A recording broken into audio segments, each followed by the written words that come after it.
And late game, reroll juicer builds for the juicers. If you got a lot of divines just sitting around, you don't know what to spend them on, I'm going to tell you what to spend them on. But that's probably not you. Comment if that's not you. Have you gotten one div from the tree? Your broke boy just I said only so. dropped 2 raw div from the tree. The mage blood doesn't count. Anyways, and then the budget for a lot of these, very, very good at 100 div. A lot of them can be league starters in a base form. A lot of them have slight variations in other ways and whatnot, but I'd say 100 div is a good starting point on a lot of these builds to make them very top tier. Some of them you can start earlier though. Coming up, first one, Herald stack, Penis brand, Elementalist.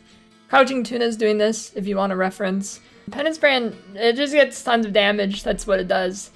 And then stacking Herald Explosions on top of that with New Lycia Ascendancy and the Herald of Hive Ring, you'll actually have good clear, because that's normally the problem with Penance brand is the clear, but when you explode the entire screen because of Heralds, you know, doesn't really matter.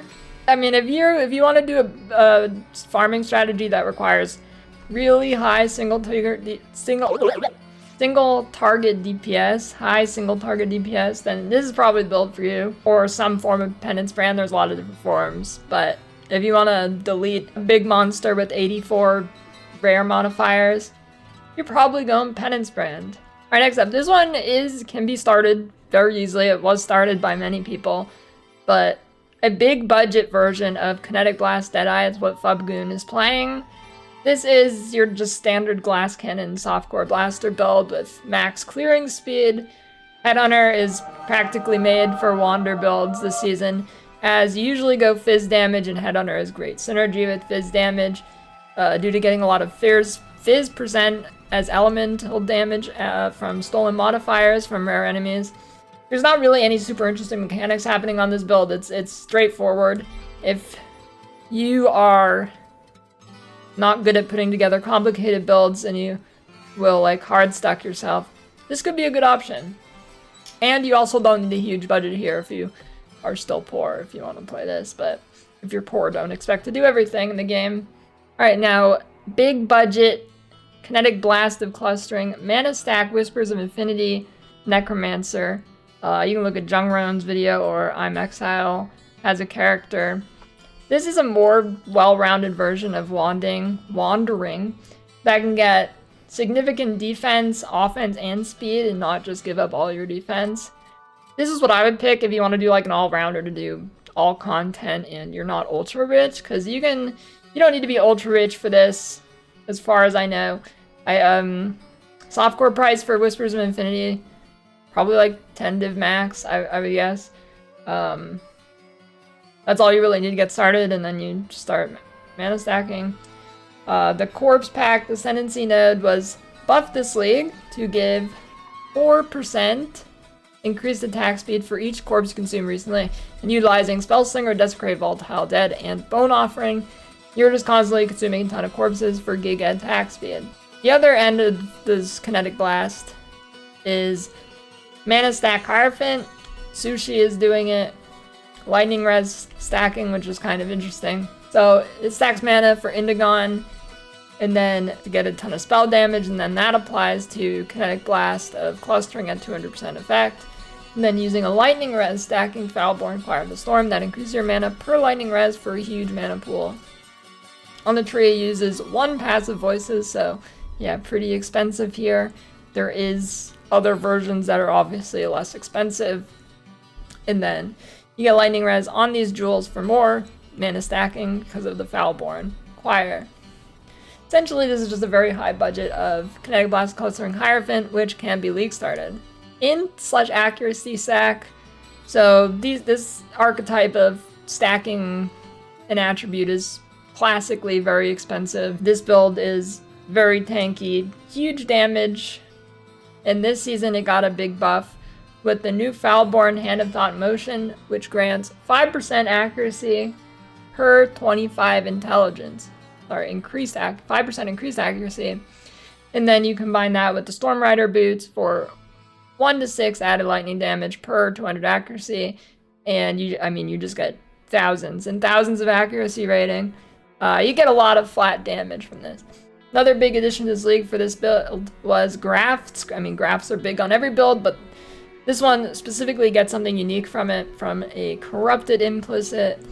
1% increased melee damage per 20 intelligence. So if you have, let's say, 3000 int, that's 150 attack damage per graph slot from the implicit alone. Route 2, phys autobomber. It's by a cat, right? If you're looking for the walking simulator build, this is probably the build for you. Or you can teleport across the screen. I mean, if you're playing optimally, you'll just fly across the entire screen. The Frostwing Obliterate Blast. Insanely fast. This is the build for you.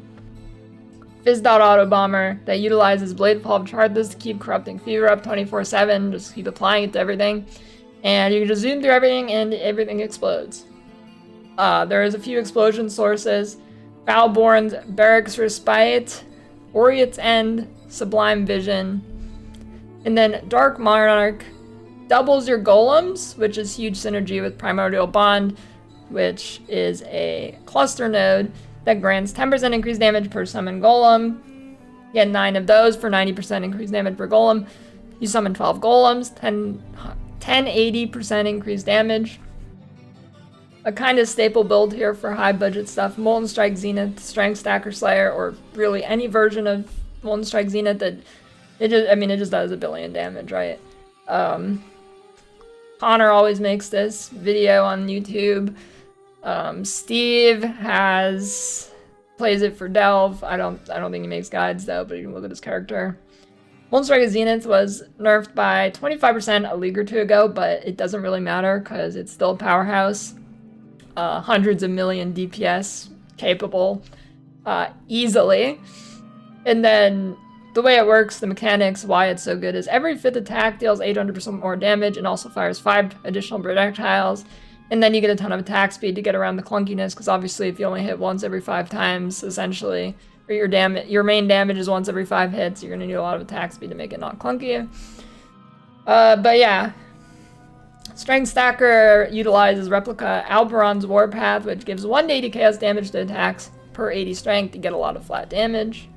Energy Blade Trickster. The MVP build of last season is still around despite getting nerfed. Lightning Smite Trickster, but now I would recommend going Energy Blade to offset the damage losses, so you'll still be pretty much an unkillable tank with the respective amount of damage. Not as much as these other builds, but you still get a lot of damage. You're still definitely in the like 20 million range or somewhere there. More higher budget goes up, you know. High scaling build, you're just trying to get as much energy shield as possible basically, because Energy Blade cuts your energy shield in half, but it adds it to your DPS, so it's kind of like an energy shield stacking build.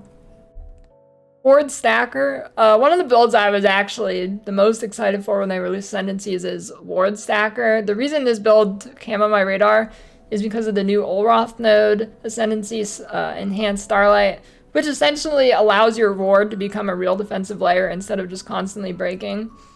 The damage of the build comes from Night Gloves, which grants gain added chaos damage equal to 10% of ward. Combining this with Indus Stand Belt allows you to easily get around 10k ward for like 1000 flat damage.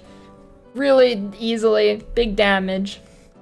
Waggle's version used Smite of Divine Judgment, but you can, this is kind of it's just 1000 flat damage. What can you do with it?